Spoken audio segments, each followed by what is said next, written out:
Hello, human citizen belonging to a global deviance. Welcome to our wedding. I invite you to take your seat and discover the world that belongs to us. Look, touch, interpret, become a participant in this story that is, quite simply, ours. My central theme is love. My initial intention was to understand and explore more intimately what love represents for me. At the beginning of Materialize 2, I sought a more authentic way to integrate the animal embodied by my character. I chose the feather as the starting point of a textile investigation. I experimented with several transformation methods, some less compelling due to finishes that felt too cheap or overly costume-like, others more stimulating visually and texturally. However, I quickly realized that producing this full texture was impossible within the time constraints. I therefore pursued my research across various techniques and materials: pampas grass, plastic, sublimation, dyeing, felting, surface construction, and small-scale experiments. A visual echo of the feather continued to reappear throughout the process. I wanted to begin with a base material crinoline while imagining covering the entire structure with the feather-based texture I envisioned. Eventually, I had to accept that another path was necessary. Alongside this textile exploration, I developed a silhouette research journal, searching for creative and unconventional forms using modeling clay.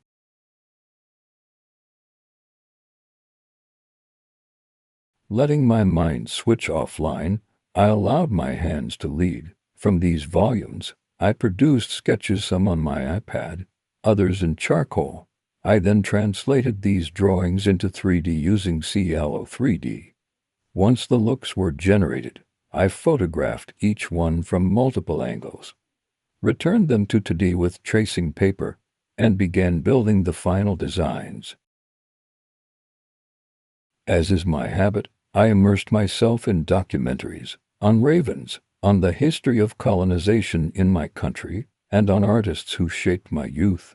Certain elements from early Quebecois settlers also influenced my shapes, notably textile bands supporting lead coverings, based on a silhouette from my CLO 3D experiments. I printed a pattern and built a crinoline structure. From the beginning, netting has been a recurring material in my textile research. I consider nets a substance deeply embedded in my community. I had sourced a massive industrial net originally used to transport food. However, after the first critique, I replaced these colorful nets with a textile transformed through knot-making inspired by scouting techniques.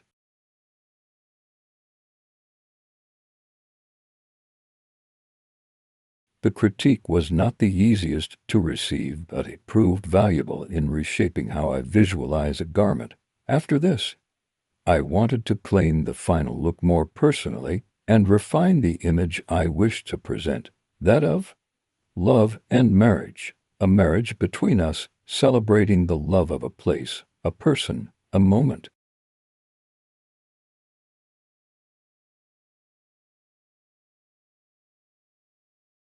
Guided by the advice of a little bird, I reinterpreted my look through the lens of a future night I hoped to experience, dismantling the mental barriers preventing me from moving forward. A return to the roots, never forgetting where we come from. I destroyed what was meant to be a coat, transforming it into the bridal gown I was truly creating. In a spontaneous impulse, I took my knife, cut through the structure, and dyed the piece with alcohol.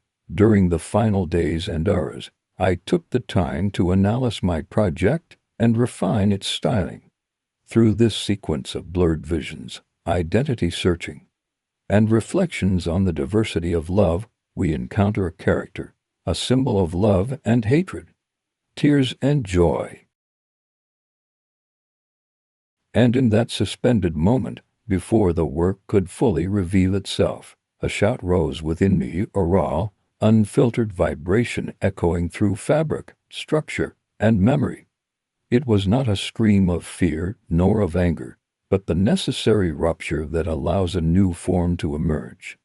A shout that tears open the seams of expectation. A shout that unnakes the body only to remake it in truth.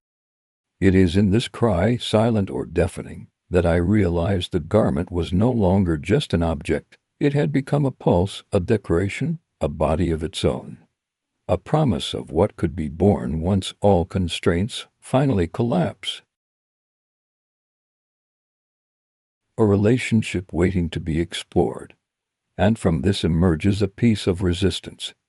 The message rising from my gut through this imagined wedding dress and ceremony is simple. Be free to be yourself. Be free to become who you wish to be.